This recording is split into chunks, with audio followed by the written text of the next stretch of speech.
हम सब खुद से एक बहुत बड़ा झूठ बोलते हैं जब भी हम अपनी जिंदगी में किसी काम में नाकाम होते हैं, जब हमारी जेब खाली होती है या जब रिश्ते टूटने की कगार पे होते हैं, तो हम बहुत आसानी से सारा टिकरा दूसरे पर फोड़ देते हैं। हम कहते हैं कि परिस्थितियां ठीक नहीं थी, हमारे पास पैसे नहीं थे या उस इंसान ने हमारा साथ नहीं दिया। हम इस झूठे दिलासे के सहारे अपनी रातें गुजार लेते हैं ताकि हमें खुद की नजरों में दोषी महसूस न होना पड़े। लेकिन सच बहुत अलग है। हमारे यहाँ पुराने लोग कह गए हैं, मन की हार सबसे बड़ी हार होती है। जब आप बाहर की दुनिया में किसी चीज से हारते हैं तो समस्या उतनी बड़ी नहीं होती। समस्या तब शुरू होती है जब आप अंदर से अपने ही दिमाग में खुद को एक बेचारा मान लेते हैं। आप इस बात को स्वीकार कर लेते हैं कि आप एक पीड़ित यानी कि विक्टिम हैं।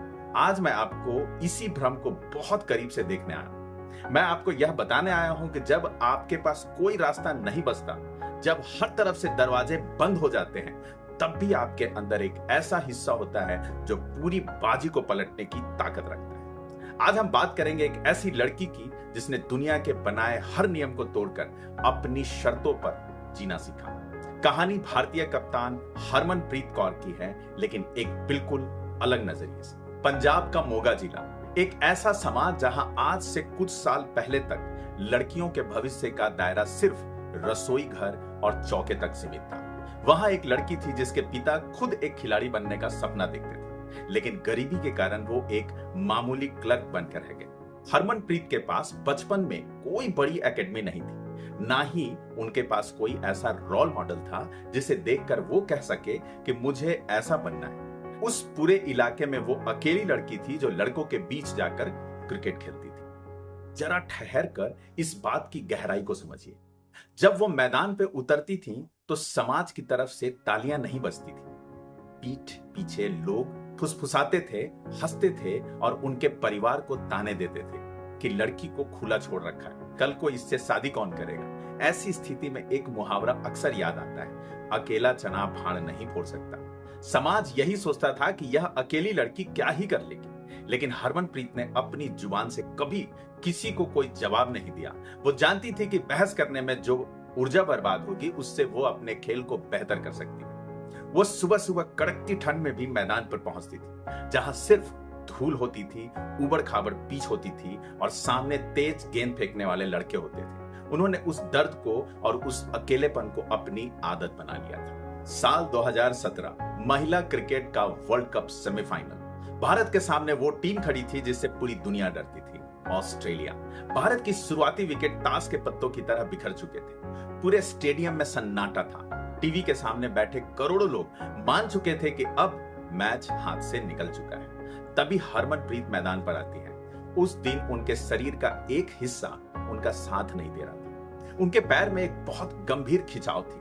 वो सीधे खड़ी भी नहीं हो पा रही थी। जब आपके पास खोने के लिए कुछ नहीं बचता तो आपके अंदर का डर पूरी तरह खत्म हो जाता है। एक पुरानी कहावत है, मरता क्या न करता। जब इंसान को पता होता है कि यह आखिरी मौका है तो वो अपनी जान की परवाह करना छोड़ देता है। हरमनप्रीत ने उस दिन दर्द की गोलियां खाई और वो ग्राउंड पर सिर्फ एक पैर के सहारे टिक गई। उन्होंने ऑस्ट्रेलिया के गेंदबाजों की गेंदों को बाउंड्री के पार भेजना शुरू किया। वो दौड़ नहीं सकती थी, इसलिए उन्होंने सिर्फ छक्के और चौके में बात की। उन्होंने 115 गेंदों में 171 रनों की एक ऐसी पारी खेली जिसने न सिर्फ भारत को मैच जिताया बल्कि पूरी दुनिया को यह मानने पर मजबूर कर दिया कि महिला क्रिकेट को अब हल्के में नहीं लिया जा सकता। मैच के दौरान जब एक रन के लिए तालमेल बिगड़ा तो वे अपने साथी खिलाड़ी पर बहुत बुरी तरह चिल्लाई भी। लोग उससे गुस्सा कहते हैं, लेकिन असल में वो एक ऐसा दबाव था जिसे वो अकेले कंधों पर ढो रही थी।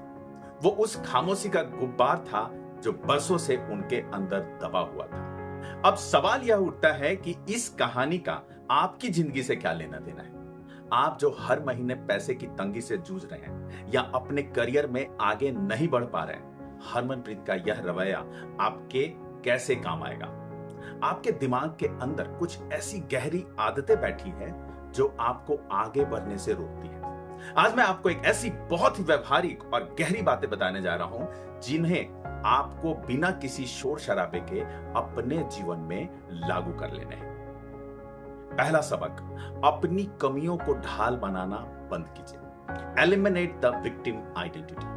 जब तक आप दुनिया के सामने यह गाते रहेंगे कि मेरे पास यह नहीं है इसलिए मैं सफल नहीं, तब तक अपने अवचेतन मन को यह सिग्नल दे रहे हैं कि आप कमजोर हैं। हरमनप्रीत ने कभी यह नहीं कहा कि मैं एक छोटे गांव की लड़की हूं तो मैं कैसे खेलूं। जो साधन है उसी के साथ मैदान में उतर जाइए।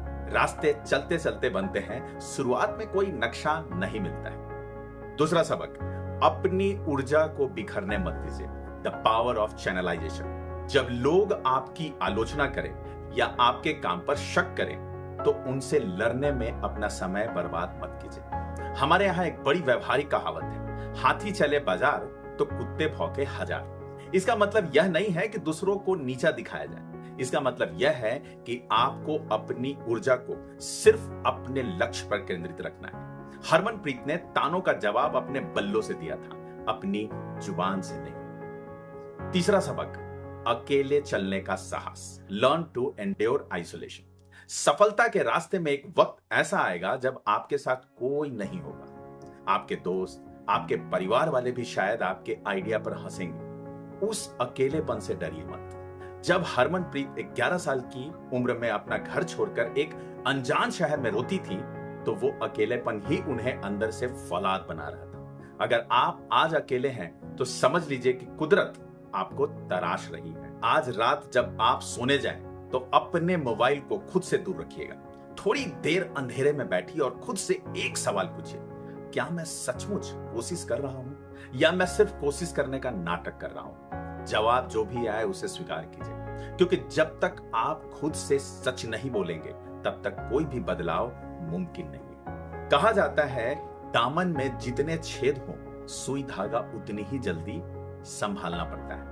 अपनी जिंदगी के छेदों को देखना शुरू कीजिए और उन्हें ठीक कीजिए।